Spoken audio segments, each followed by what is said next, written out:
So something I wanted to talk about has to do with the upcoming Senate race in Pennsylvania, specifically the Democratic primary, between Lieutenant Governor John Fetterman and Congressman Connor Lamb.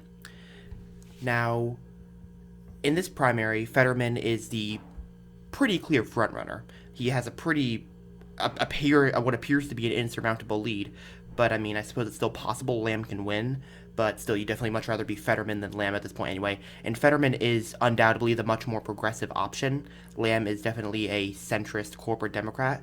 And recently, uh, the attacks on Fetterman from Lamb, which inevitably were, or like Lamb associated people, which were inevitably going to happen, have finally started to come up. According to Politico, a super PAC backing Pennsylvania Senate candidate Connor Lamb is warning prospective donors that he is trailing frontrunner John Fetterman by 30 percentage points in the Democratic primary, and that the public's perception of his opponent's ideology must change for Lamb to have a shot.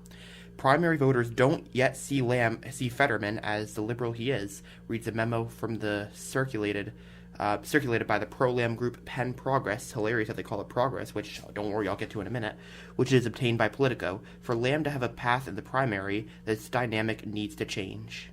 The document highlights the testing of aggressive negative messaging against Fetterman, who is Pennsylvania's lieutenant governor, including that he is a, quote, dangerous radical who proudly calls himself a socialist, which I have never heard him do, but whatever, supports far-left policies like a $34 trillion government takeover of healthcare, and has spoken at defund the police rallies and wants to release convicted felons back onto our streets. The Fetterman campaign sought to blame any coming onslaught on the Democratic side on Lamb himself, rather than an independent super PAC. Connor hasn't been able to gain ground with Democrats, so he's decided to run like a Republican and use Fox News talking points to attack a fellow Democrat, said a Fetterman spokesperson. This is a desperate move from a campaign that hasn't been able to raise the money on its own and hasn't broken through with anybody except for some political insiders. Okay, based. That's based right there. Abby Nassif Murray, Lamb's campaign manager, shot back. This material did not come from our campaign, but the fact that John Fetterman thinks only Fox News Republicans oppose socialism, defunding the police, and banning all private health insurance shows how out of touch he is with reality and why the Republicans are dying to run against him in the fall. Okay. First of all, what the hell is with that? Seriously, what the hell is with that last part? We didn't circulate this memo, but if we did, we totally agree with it. You just making yourself look even more potentially guilty.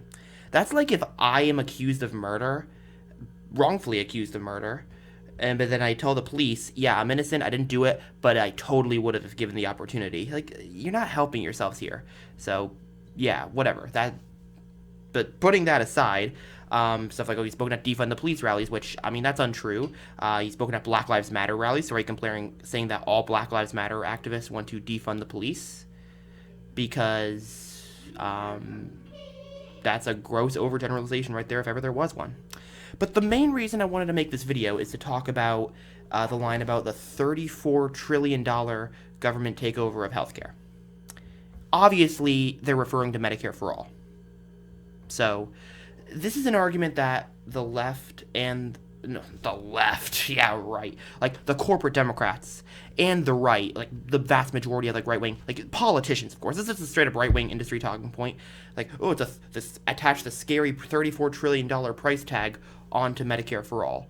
Well, here's the thing that they won't tell you: it is far cheaper than our current system, according to a study published in PLOS Medicine.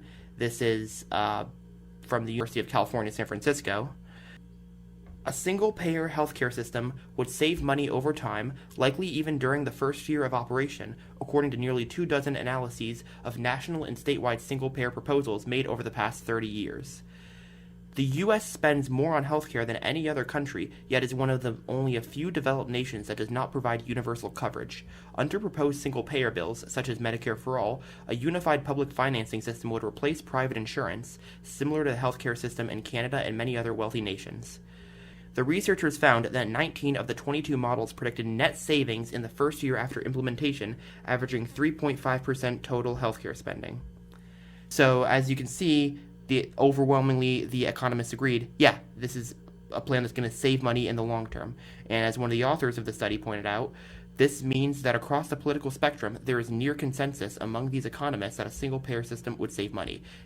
And that's the thing. Like, that's exactly the point here. So calling a $34 trillion government takeover of healthcare, that is nothing more than a scare tactic, using big sounding numbers to try and scare people and think, oh, tax and spend, tax and spend, tax and spend, which, I mean, I don't get why Connor Lamb just doesn't run as a Republican if this is the kind of stuff he's pushing. So, yeah, is it going to work? I don't know. I hope not. Let's hope Fetterman wins. One more thing about Medicare for All, like, while we're talking about this and while we're debunking some of the lies about it, I'll just leave you with this study right here from Public Citizen that said hundreds or thousands of lives would have been saved if we had a single payer healthcare system. I'll leave a link to the full thing down below so you can read it. I don't want to go into too much over here, but that's the bottom line you need to know. So, yeah. Connor Lamb is a clown, and if you live in Pennsylvania, vote for John Fetterman in the primary. Maybe him having the Senate won't change much, but at the very least, it'll disprove the notion that if you run on a left agenda, you can't win in a purple state. So, yep, let's vote for John Fetterman if you live in Pennsylvania.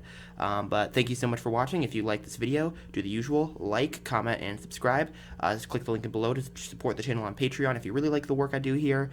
And check out more related videos I have over here. And I will see everybody soon. Peace out.